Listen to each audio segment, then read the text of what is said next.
Hello, everybody. Welcome to episode number 134 of the WP Café show, the show where we share the real, unfiltered experience of running a WordPress business.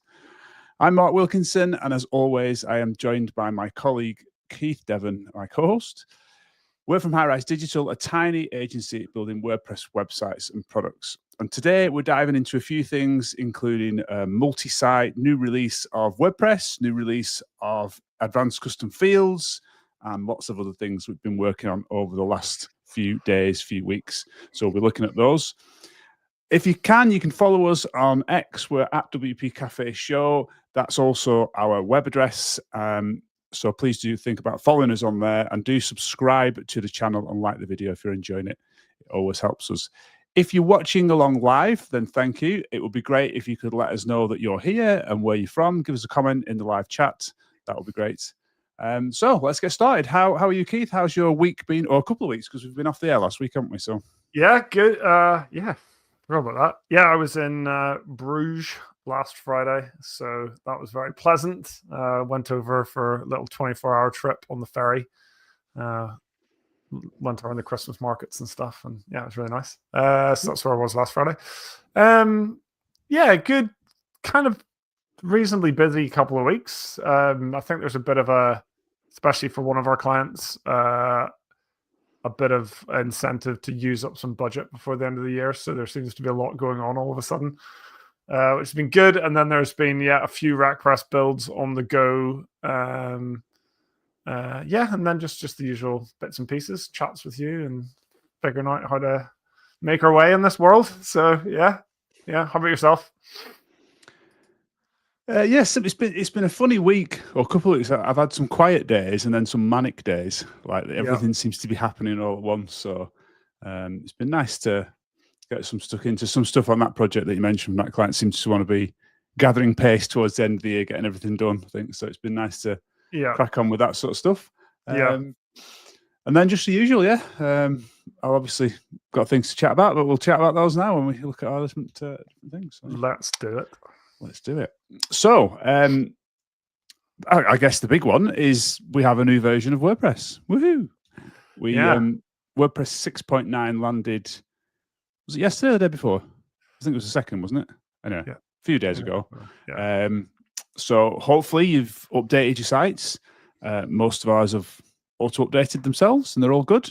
Haven't seen any issues on our sites. I don't know if you guys have seen any issues on your sites. It's been pretty smooth. So what do you think? What are you excited about using? Have you used anything in there before, Keith? What do you think? I'm not excited. No. There's nothing. Don't get me wrong. This looks like a perfectly good release. But yeah, excitement levels are very low for me.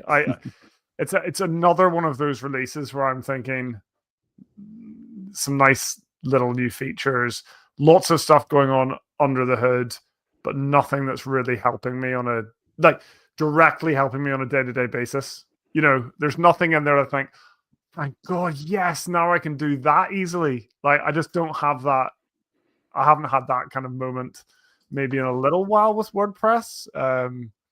So there's, that we could go through the headline features if you want and just, bounce around some ideas for them. That they're not all tested by any means, but I did have a look at the notes feature this morning, and I thought it was broken, but it was actually because we have a plugin installed on lots of our sites called Disable Comments. So if the Disable Comments plugin is installed, the new notes feature does not work because the notes feature uses the comments system under the hood. Interesting. So I was trying to figure that out because I was like, well, comments are enabled on this, and then other sites it was working with comments disabled through the normal UI, the default UI, and they were still working. The notes were working on those sites, and I was like, oh, it's this plugin, it's this Disable Comments plugin. So that turns the notes off. Notes just in general, great idea. I don't know how powerful they are yet. I don't know if you get notified of them. I'm not sure. You do, because I got an email this morning and I was like, what is that? It's okay, interesting. So why did you get an email, I wonder? Am I the author of the post that you were commenting on? Because possibly? As far as I could see, I couldn't at you That was one of the things I was Right. trying to do. I was like, can I? Maybe you can. Like, this is correct me if I'm wrong. But I couldn't immediately see that I could send a note to you, like tag Yeah. you in it. But maybe you can. That would be a really obvious good next feature, because you don't want your emails to be spammed with me just making little notes to myself. Do you know what I mean? Like, I might just be writing find- something on that note saying, "Oh, just a reminder, put this bit of content in later on." Yeah. You don't want to be getting all those notes because it's nothing to do with you. So, yeah, so that's kind of interesting. So I wonder what the system is. Like you say, is it the author of the post gets notified, or is it all the admins, or all the? I've got no idea. I can't really tell which post it was. Then it was that post. But I don't know. The email I got. It's titled site name, and then it says note : and then it says agent hub. I don't know what that means. right. Was that the name of the post? Oh, that's the name of the post. That's why. Or the page. Yeah. So yeah, I don't know why I got that notification, because I don't think I'm the author of that. I'm not the author of that. Okay, so that's something to figure out, like who gets the notifications of these things. Like, I'm not entirely sure. And you can reply to a note, but can you have multiple notes and multiple kind of threads on a single block? There's lots to figure out around this, but it's the start of something good, I think. Yeah. You know, and potentially when you can integrate notes with Slack or whatever, you know, maybe there's going to be cool stuff going forward with that. So that's one of the big ones. The next, I'm just on the landing page of the release. So wordpress.org/download/releases/6-9. The next one is visual drag and drop. And I was like, what? Like, what? Do we not already have visual drag and drop? Like, and I went in to see, it says here, building layouts is now more intuitive and flexible with clear drag handles. Okay, I can't see any difference to the drag handles. Again, they're probably there somewhere. I'm probably doing the wrong thing. And a live preview that shows exactly what you're moving. I couldn't do this, but I was only testing it with like paragraph blocks and stuff. So maybe certain blocks, like images, are more intuitive to drag around. I'm just looking at the video. Yes. And the video, so when you drag, like the whole block and its contents, you can see moving around the screen. I don't think that happens before 6.9. I didn't see that. Right. When I did my test, but like I say, I was only dragging a paragraph around, and all I could see was the little blue line, like that it used to be. So I don't really know what's going on there, but I can see why this would be kind of useful. It actually could be annoying, because if you're dragging and dropping a collection of groups or blocks, is that going to be annoying? Like if it's a lot and you've got this huge big thing you're dragging around the page. But I did find the drag and drop functionality that we had slightly clunky. I agree. So if they're making improvements to that, then that's a good thing. Command palette everywhere. I have never used the command palette. I probably should start using the command palette. I think it's going to be one of those things that if I build the muscle memory to go to that, then I'll find it very useful. But I currently don't use it, so I can't really say much about that. What's the shortcut key for the command palette? I have no idea. So we'll know how to get it up on the screen. Command K. I think. Oh yeah, you're right. You must have used it before then. yeah. So I'm the same with you. I just don't use it. I can't get myself to use it. I don't know why. I think if you use command palettes in other apps, which I don't, then you know that's something you would naturally go to. It's like, I guess it's like the difference between people using search on a website and navigation. You know, do you go straight for the search button to try and find what you're looking for, or do you go through the navigation menus? It's that kind of like just mental, you know, you kind of do one or the other. I'm just not in that command palette world at the moment. No, but, me neither. But improvements there.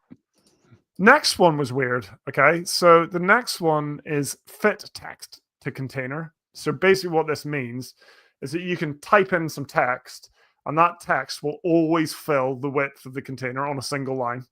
So, you know, if you just had the word text and you're on like a 900 pixel wide container, it's going to be a big, big letters. If you have a small container, small letters. So the font size changes dynamically to fill the space. Okay. A couple Very of niche. things on this. Very niche. I've never, ever had to implement that in a design. In all my years of building websites, I have never been asked to do that. Okay, so that's one thing. So why is this a core feature? I don't really know. Number two, I went to try this out and I added a heading and I was like clicking around the options. Where the hell is the option for this? So I was like, looked in the design thing, then looked in the the block settings, the block toolbar, the whole lot. Could not for the life of me find it. And then someone I was talking to, Nick, he was like, I think it's a new block. Or no, it's like, I think it's a block variation. So I typed in stretchy, and then the block stretchy paragraph and stretchy heading came up. But so the two separate blocks. Well, I think they're block variations because the CSS of the heading was WP-block-heading. Right. The class name. And then they do a bunch of JavaScript with data attributes and stuff to generate the right font size. So I don't know. For me, that's just one of those. I don't know how to describe it. It's like a bell and whistle when the fundamentals are still kind of crap. Like, how does that get? We're crying out forward for better basics. We don't need fit text to container. Like, it's just not a priority. Why is it a priority? It feels like it's just like someone's had this cool idea that's going to look like a kind of fun headline feature. Great. But I guess that's the nature. That's the nature of open source development. Someone has decided they wanted to build this. They've built it. It works. So put it. It's been decided it's going into core. We need people to be. And I don't want to. I'm not dunking on the person who developed this or who the idea behind it or anything. It just feels that's one of the headline features of this release, and it's like, really, like, it's okay. Yeah. Is it really necessary? I don't know. And why isn't it like a style of one of those blocks or an option for one of those blocks that already exists? Thought that was weird. Like, you could even have it in the font size picker as like the bottom option. It's like fit to container. Yeah. Why not? Why not that? Like, I don't know. There's probably technical reasons. I suppose the argument, the counter argument to that is that this will have been discussed somewhere, probably on GitHub. So you could have jumped in and put all these suggestions forward at the time, I guess. No, I'm done with. I completely understand. I'm done with like any attempt to contribute in that kind of way. Yeah. To be fair, I never made a really meaningful effort to do that, but I think that's partly because I knew I thought I knew what that experience was going to be like, and I didn't want to put myself through that. So anything else from you? So those were the kind of like top headlines. There's lots of behind the scenes stuff that I think there's. I always like the performance stuff. There's apparently lots of performance stuff coming out. I saw Johnny Harris tweeting this week that like there's a massive, like he was like, this is the best feature in like obviously in this release because this is a really big performance wins. Cool. I'm not going to go into the technical details about them, but there is a lot in there, so it's good. It's got to be good. They've got this thing called the Abilities API, which I believe is primarily for AI, which I guess has got to be a good thing. If that's the direction that the web is going in, then WordPress needs to keep up. So it needs to be able to allow AI to interact with WordPress sites, which is good. There is some new blocks, which is interesting. I think they could be quite useful. Accordion block could be quite useful, which is different to the details block because you use these together. You have like a wrapper and then an accordion blocks inside the wrapper, so they're all like one thing. Yeah. Whereas the details blocks are very isolated unless you group them and then do something with them yourself. So that's quite useful. And interesting that there was a math block. So if you do math formulas and things like that, which we have actually had to install something for someone, one of our clients, our sort of engineering client. So that was interesting. They've got that facility live in core. So maybe that's good as well. Yeah. So yeah, some good stuff. Like I said, nothing that's like, OMG, that's amazing. But I think there's some solid stuff in there, and it's good. I've just did a quick test for this visual drag and drop thing. Yeah. So it doesn't work on paragraph blocks or heading blocks. Right. But I've just put, that's right.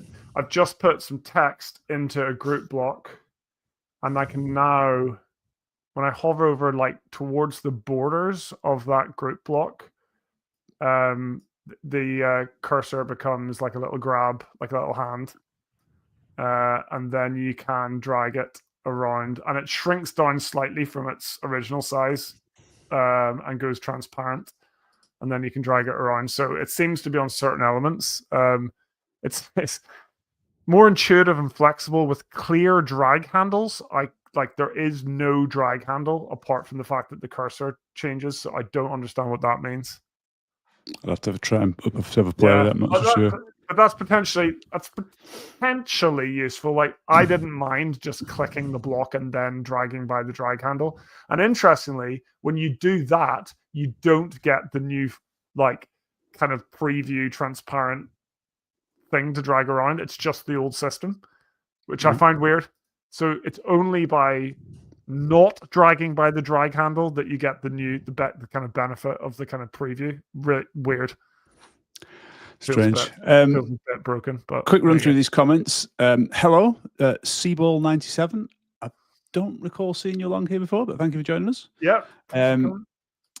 Elliot, thanks for joining us, Elliot. It says it was a shame to see the new templates UI punted to 7. I have to confess, I have no idea what that was. So I haven't seen that yet. Maybe it was the thing we're all waiting for. But yeah, thank you for that. And also, Elliot says, before you had the drag handle, now you can pick the whole element, subtle and a better UX. I'll have to play with that. It'd be interesting to see what it's actually like. And then in terms of the command palette, a lot of seasoned devs use keyboard more than mouse, so the command palettes are second nature to them. They do. I think lots use the keyboard, but I must admit, I've yet to see someone who actually uses it or talk to someone who actually uses the command palette, but I'm sure there are lots out there. No, there definitely will be. Yeah. Going to be good. Seaball97 still can't build good normal navigation menus in W6.9, but we get this. I guess that's what is a good normal navigation menu, I suppose. That's the question. And do have a look at Ollie's menu designer plugin. Yeah, but I think the point is that that's a plugin. Like the native building menus, which is a core fundamental part of building websites, is crap in WordPress. And crap in WordPress core. It is. So I was working on my site this week. We'll come back to that later in the list link with the topics to discuss. And you can build a simple menu that's nested. Yeah. So that's why I'm interested in that comment. You can't build a good. What is a normal navigation menu? Because I'd say that is a normal navigation menu. I want 4 items in my menu, and I want one nested underneath it. You know what I mean? Yeah. And you can do that. So is that not normal? Fair, yeah. So, but I'm not denying that it isn't the best experience. Put that way, it's not a good experience, and it's very basic. In terms of I'll definitely give you that. Elliot says the Abilities API, get right, isn't just for AI. It's a standardization of how to access the inner workings and how you let remote access to WP. Okay, I need to read about it. I'm sure I've read about it, and I'm not one the wiser. So I think I do. I read about it when it was first talked about, and there was a kind of example. I didn't even really understand the example, like why you would want to do what the example was saying. I think it's to allow third parties, including AI agents, to access functions within your website. So whether that's like a plugin function, go and get this type of post, and you could write like a kind of custom query within a plugin that you can give access to AI so that they can run that custom query within your website, or a third party can, or whatever. So how is that different to the REST API? That's what I don't really understand. I think it uses the REST API. So like that's how. Well, I think there's different ways that you can interface with these, I think, but So in your example of a custom query, I don't, you might not be able to do that in the REST API out of the box, but you can certainly add a new endpoint to the REST API that returns the results of a custom query. What's the difference between the abilities API? Like, is it not? I don't know. I literally don't know. But anyway, standardized, and I mean, it's more for it's for more than just queries, I guess. I don't really know, but obviously some people are getting very excited about it, and there seems to be a lot of work going into it. Yeah. But yeah, cool. I'd rather be able to build menus easily than let AI agents do stuff on my website. But there you go. Yeah. Okay. Yeah. And then Seaball97 mentions a couple of things that they're not happy about with the menu. That's no ability to change the burger icon to match a design. Burger can't be recolored if you have a dark header. Valid points, definitely valid points if that's the case, for sure. Yeah. So that is WordPress 6.9, and I've lost my notes. Where have they gone? There we go. So moving on, let's move on. Hopefully you've had a go with 6.9. If you've not, you can upgrade now via the WordPress admin and give it a go. See what you think of those things. Next topic, multi-site versus single site. So this is a hot topic for us because we have a client with a multi-site. And I am firmly thinking that it would be better to be in single sites. Because I'm struggling to come up with a list of benefits for it being in a multi-site. Or I can give some benefits, but the benefits with it not being in a multi-site, for me, far outweigh the negatives. What are your initial thoughts on this? Initial thoughts? Because we've used several multi-sites in the past.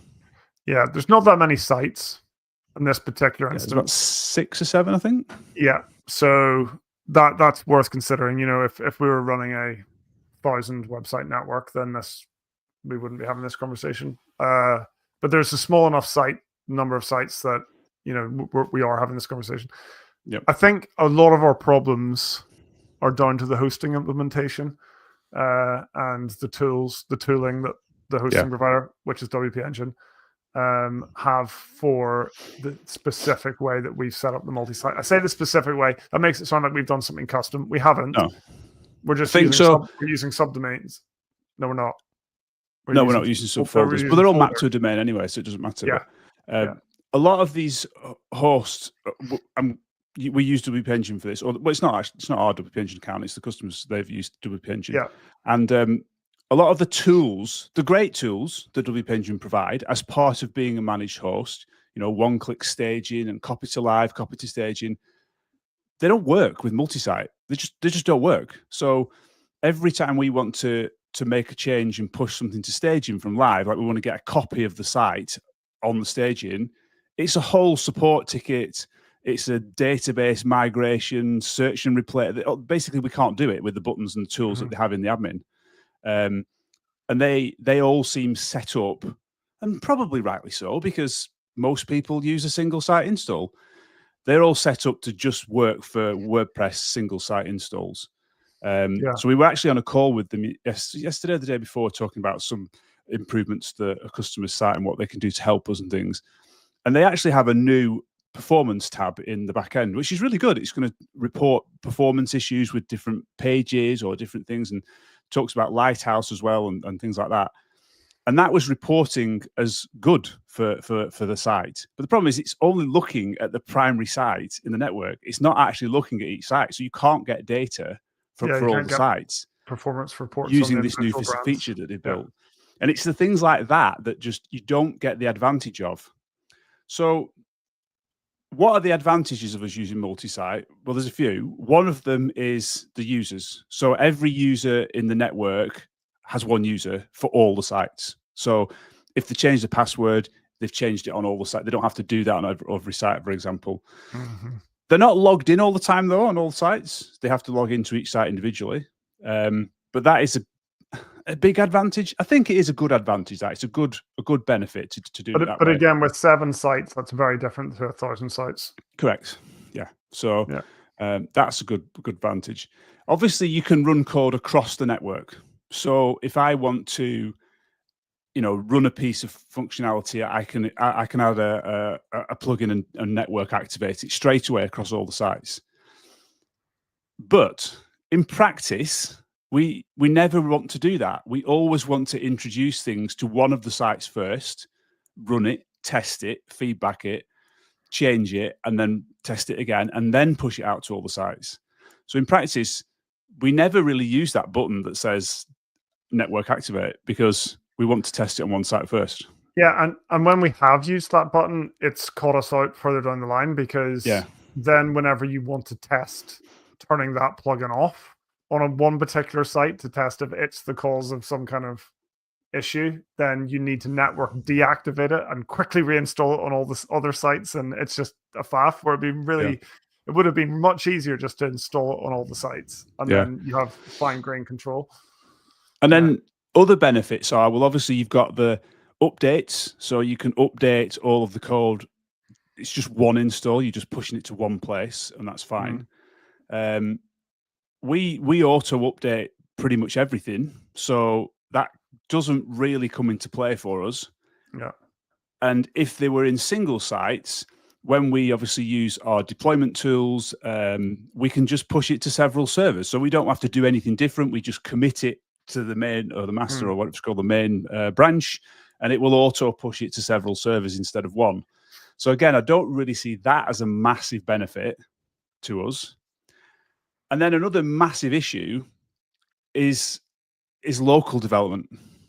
Like, you know, the multi-site is, I mean, in the grand scheme of things, it's not massive, but it's massive compared to the sites that we're working on normally. You know, to pull it down is like 40, 50 gigabytes. The database, I would imagine, is a couple of gig at least. So running search and replace tools on it's hard. It's just hard work.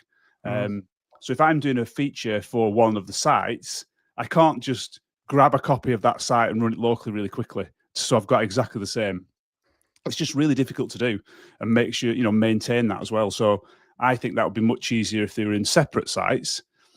And also, if you have an issue on a site, so let's say we introduce a feature and we've pushed it to a site, we've made a plugin, we've added it to the network, we've activated it on site A because that's the one we want to test it on, and then something breaks, we can't just restore site A from a backup. We have to restore the entire network. Whereas if they're in single sites, you've got that more isolated instances of things where you can, you know, do things on their own. So, excuse me, I think the benefits of making them single sites outweigh the benefits of having them in a multi-site. And what I really want someone is to say to me, slap me around the face and say, Mark, what are you on about? That's ridiculous. This is why you should be doing it in multi-site. I haven't actually had that from anyone yet. I've asked a few people, put it out on Twitter. People have responded with various different arguments. So if you've got an opinion, let me know. Yeah. I'm fairly on the fence with this, to be honest. I think it has become painful from a development point of view to work as a multi-site. A couple of comments. Elliot, thank you, says MS single login, multi-site single login for super admins. So I think it's what we were saying then, a single user table, so everyone has the same user. Lockdown plugins for network sites. So you can only install certain plugins. Themes, I assume, but you could probably just, I don't know. Lockdown themes, and again, you could do that on single sites, so because you just wouldn't put it on a certain site, I guess, if you didn't want it on there. So yeah, there's some. Again, I'm still seeing the advantages as not advantageous to us as much. And then Excelams, thanks for joining us. Have you tried the WP Migrate plugin when transferring a multi-site locally? I don't know. I don't think I have. How did you try? What were you trying to do previously when you tried to do it? Copying the database across, find and replace, setting up the domains on my local machine, that sort of stuff. And it's painful. So, well, maybe we should give that a go. I mean, yeah, that's a good idea actually. We could also use that to extract the sites to single sites if that was necessary, because we saw that as a tool, didn't we, when we were looking at like the best way to do that. So yeah, great tool that. Yeah, it is. And then the last comment, I don't think it's going to do this. Hi guys, has Mark managed to talk to Lemon Squeezy yet? No, I have failed to get hold of them anywhere.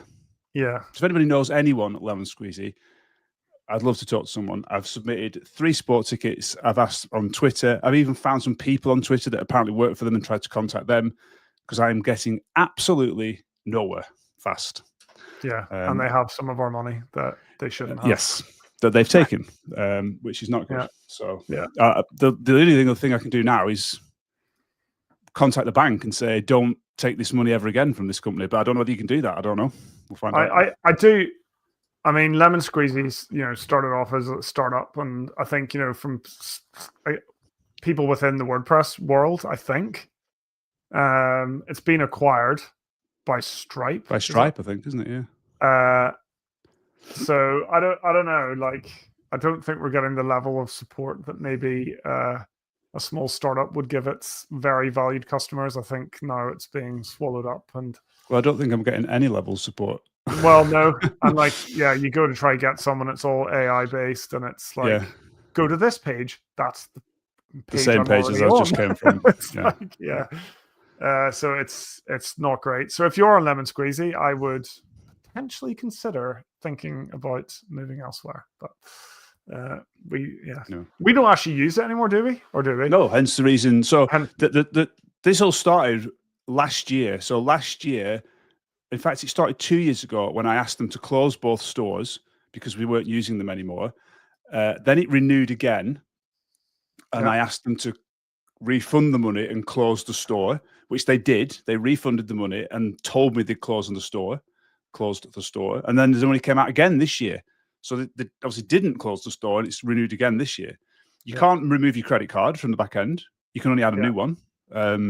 So yeah, apart from cancel the card, but then sometimes even if you do that, it'll still renew. So and even if you do that, they still have money of ours that they shouldn't have. So exactly. So that's the crux of it. So and they're not replying to any support emails or requests. We keep trying, but no. Anyway, moving on. Yeah, moving on. What do you want to tackle next? Block assets. We've got a lot to talk about. We have got to whiz through some of this. Yeah, I mean, this is more your thing, so yeah, crack on, I guess. Yeah, so we've got this actually in the multisite that we were talking about before. So we've got lots of custom blocks in there. They're all built by ACF. Some of them are built with the standard register block type format, which is what ACF moved to from their original. I can't remember what it's called, ACF register block or something it was called. And some of them are still on the old method. So there's a mix of the two. And we've got a page on the website. It's an archive page. And at the bottom of that page, the customer can add blocks. It's essentially pulling blocks from a specific post, like before the loop and after the loop. And when they were putting some blocks in there, those blocks weren't behaving as they should do. So I looked into it. And the reason was because the assets for those blocks, in specifically the JavaScript, wasn't being loaded on the page. And it wasn't being loaded on the page because we were loading those scripts using the has block function, which essentially is trying to say, if this page has this block, then enqueue this JavaScript. Yeah. But what I didn't realize is that only works for the global post objects. So either if you're on a single post, it's the post that's in the loop, or if you're on an archive page, it is the main loop of posts. And it isn't any of them. So that's why it wasn't working. So I was just looking at some of the alternatives to do this. And what I've found is the best way to do this is actually we should be sort of enqueuing these in the plugins themselves. So for the newer type of blocks that have a block JSON file, I've added the front end scripts, because these are all front end things, like to turn them into a slider or do something like that with them. I've added them to the view script section of block JSON, which basically means that when this block loads, it loads that script. For the older ones, which didn't have a block JSON, I have ACF provided an enqueue assets parameter for the register block type function. And I have just enqueued them in there. So again, same thing. When the block loads, it does. I don't really know why we didn't do that to start with. No. It's probably just I hate to say it, but it's probably just like it was quicker to do it that way, and then it just escalated, and then it got to a point where we've got it wrong, sort of thing. So so that's been done. And then for core blocks, so we did have some JavaScript that we wanted to load on core blocks.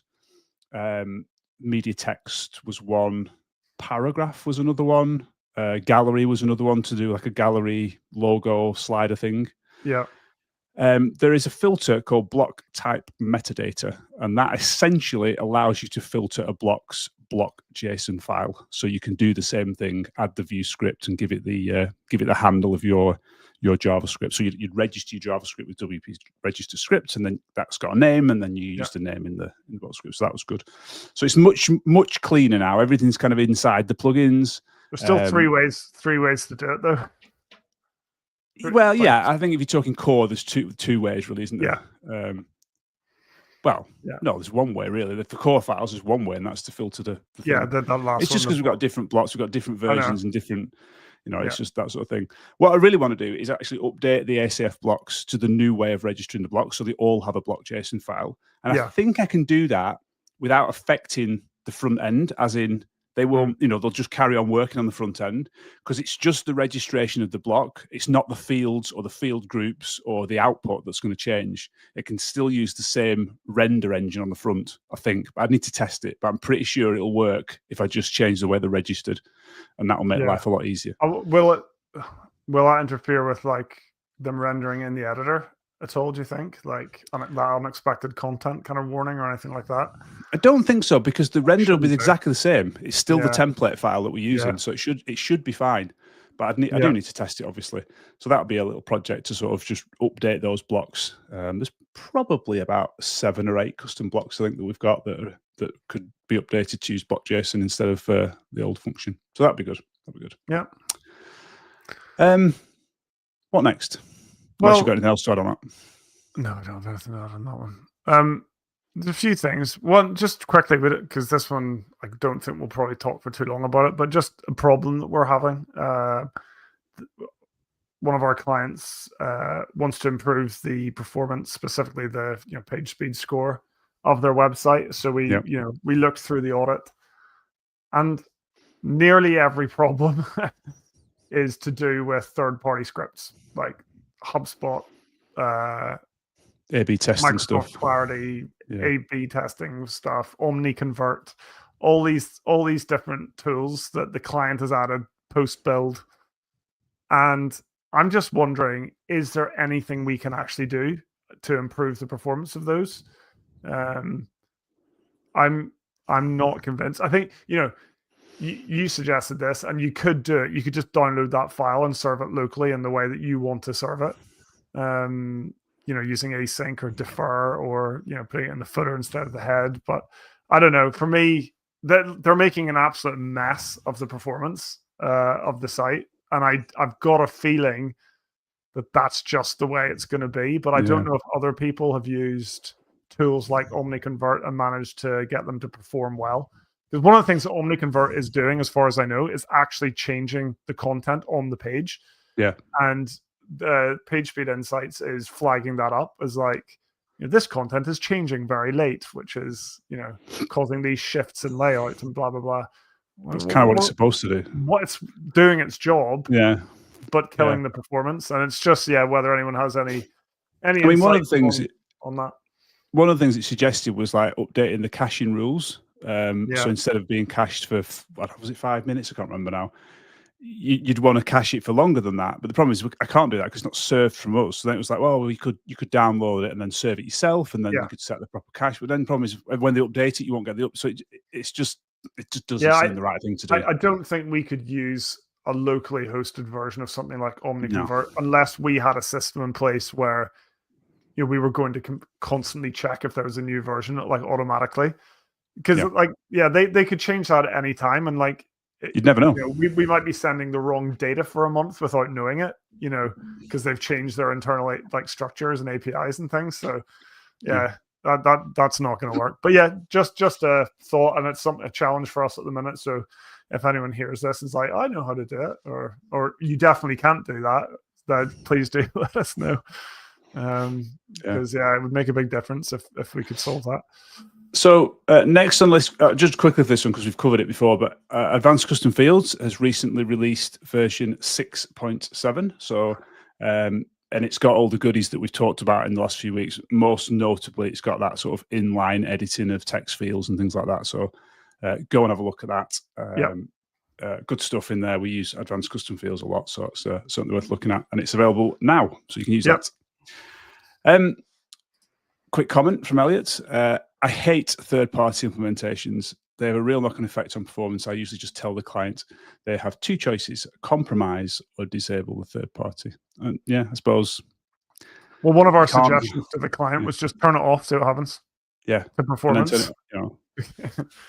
Because I don't know what OmniCurve does, but my only thought was that if it's A/B testing stuff, then surely you want to run that for a period and then stop it. You wouldn't want to leave it on all the time, would you?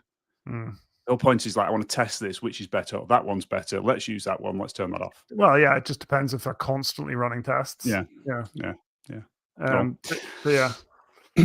So last on the list is Ollie, the Ollie theme and Ollie Pro. I know that we have decided to use this for one of our customers who had some specific work. So how have you been getting on with that? I know you made a start this week, Keith. I made a start, yeah. Good and bad progress, and good and bad experience, I think, with Ollie. First up, what an amazing thing that Mike has built, and not just in terms of the product, but like the brand of Ollie. Like it's become like synonymous with WordPress almost within like the community. So like amazing stuff. But from my personal experience, so I was we're working with a client. They have their own brand. So I was given color scheme, typography, logo, some visual assets to incorporate. Loaded up Ollie, installed all the plugins. We're using Ollie Pro. Chose which of the kind of, I don't know what he calls them. They're not themes because Ollie is a theme, but there's different versions. He's got like agency and studio and creator or something like that. So we chose one of those. I'm not really sure what that did. Collections, I think. I'm not really sure what that actually did. Anyway, I chose the one that the client said that they liked the most. And then it was into the kind of customization kind of world. So in terms of the brand, so you choose your color palette. So I was like, well, obviously I've got a custom color palette. So the first thing is I've got to put my brand colors in, and this is where I got a little bit stuck. So I was given a brand palette that has two main colors. It's like an orangey color and a dark gray color. Those are the kind of brand colors, and then there was a bunch of kind of secondary brand colors. If you need color, for something like a graph or like something like that. Yeah. But primarily it's these two things, and I was like, okay, so I'll go and input those. There are 11 colors in Ollie, so I put in my primary one. My secondary one didn't even fit because Ollie is expecting the secondary color to also be like a kind of vivid color for its designs to work. So I couldn't put my gray in. So I'm like, where do I put this dark gray in for it to fit? So I don't know. So the first thing, there's like brand, brand one or something, or primary brand. So like that's obviously like the golden kind of yellow orangey color.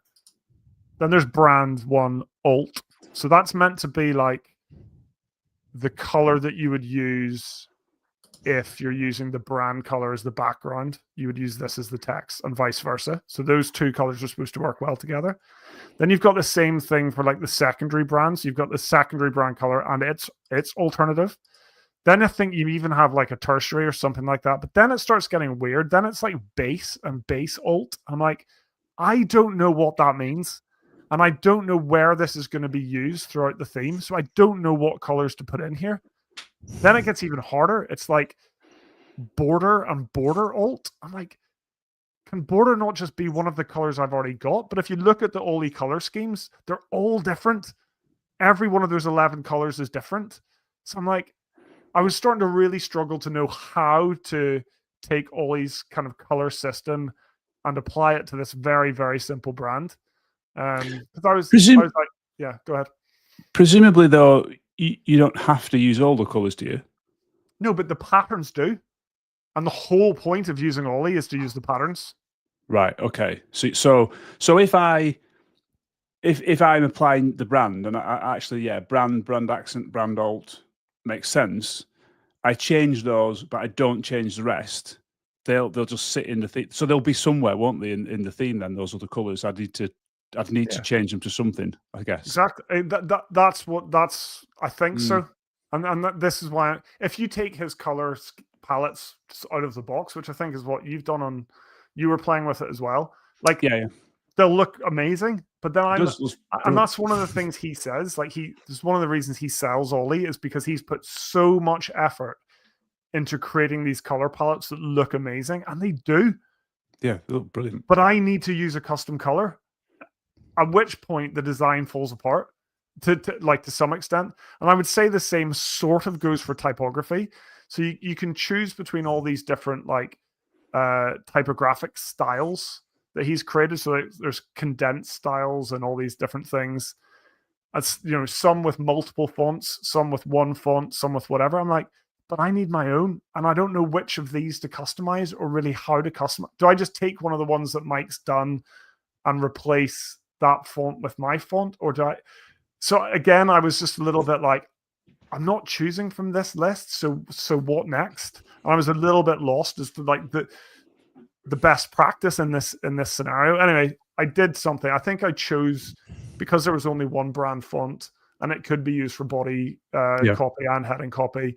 I chose the style that Mike created that only uses one, and just use my font instead of his, like replaced. But it wasn't that straightforward. Like, I didn't just replace primary font with my font. I had to go into the global styles editor and then start playing about with what's the body font. I had to install my font. Then I had to go in and make sure the headings use mine and the buttons use mine and the paragraph use mine. So that experience wasn't brilliant either. Then it came to actually putting the pages together, and it was okay, but I did, and he does have some nice patterns, but then I found even the hero, I was looking at hero patterns, and I was like, I don't really like any of these, and why does it look so amazing on all his demos?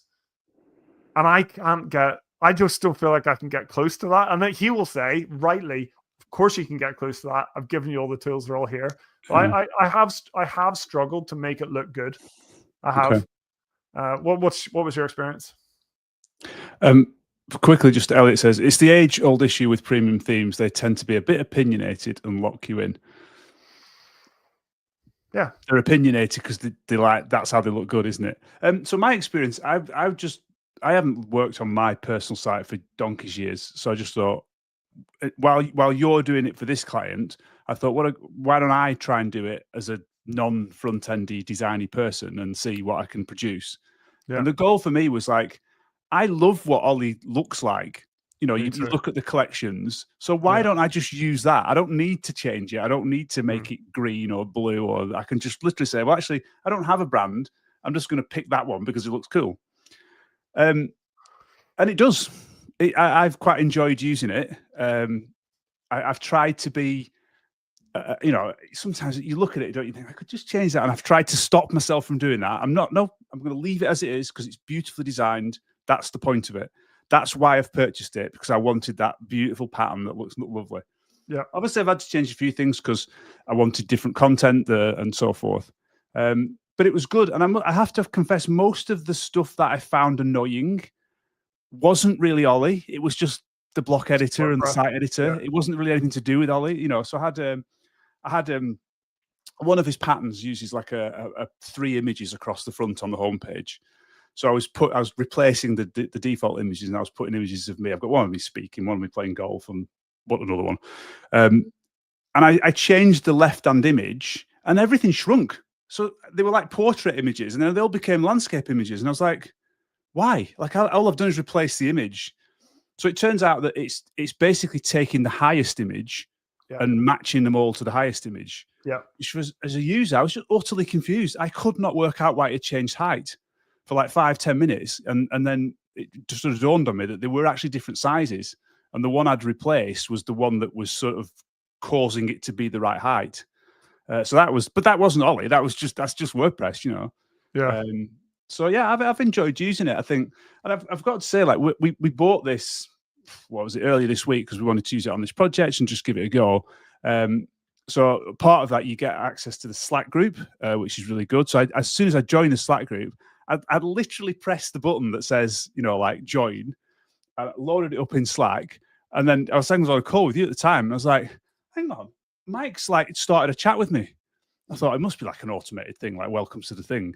No, it actually started chatting with me in like, thanks for downloading and buying all this. This is all, and I just thought, how good is that? Like, yeah, straight in the chat, and he's there like for new people. So that was really good. And I actually put some questions to him about stuff that was bugging me and stuff, and he helped me really well. So it's good. I think we've said it before, but I love that it's been such a success, and it's this is going so well for him because he's solving real problems for people that use WordPress. He's taking WordPress, looking at things like the navigation, and thinking, I'm gonna fix that problem. Looking at things like how you manage CSS, I'm gonna fix that problem. Looking at things like we need some good patterns and design systems, I'm gonna fix that problem. I mean, and it's good. It's incredible. Well done, Mike. That's really great. He's a great guy to have in the community. He's doing good things. Just going back to your issue though, with changing colors and typography, I assume you've checked if there's any documentation on that. Like, yeah, I looked. He's got some stuff on the color system, but it wasn't. I didn't find it particularly helpful. He didn't say when you're choosing a border, when you're choosing a custom border color, you need to think about that. It needs to work. It will be used in this way, and you need to think about these things. It's that kind of thing. Because I would think this is a popular. Like, this is what a lot of people will use Ollie for. I would think, like, I'm going to call them assemblers, probably not developers who are building sites for clients and they want a nice looking site. So they're going to use it. I would imagine that's like a big audience for them. I want to use all them. I'm going to make a start with that. So surely this is something that is, it would be good to have guidance on from the builders to say, look, if you've only got 4 colors, this is the best thing to do. Or exactly. To get around or to work around. How many brands that we work on have a really extensive color, branding not palette? That many. Not many. 4 or it's 5. usually here's a logo and it has 2 colors in it. So. But good, good. Yeah. So I think we'll wrap it up from there. Where's my notes gone? Lost them again. We'll wrap it up from there. Hope you've enjoyed the show. Lots to discuss. We usually go out every Friday at 1:30. We do miss the odd one, either because we've got nothing to say or we've got other stuff on, but we try and keep it as regular as we can. So hopefully you can join us again. Do subscribe to the channel, give us a like, and thanks for everyone for joining us live. If you're listening along in the podcast, thanks as well. And we'll see you in the next one, whenever that might be. See you soon. Bye.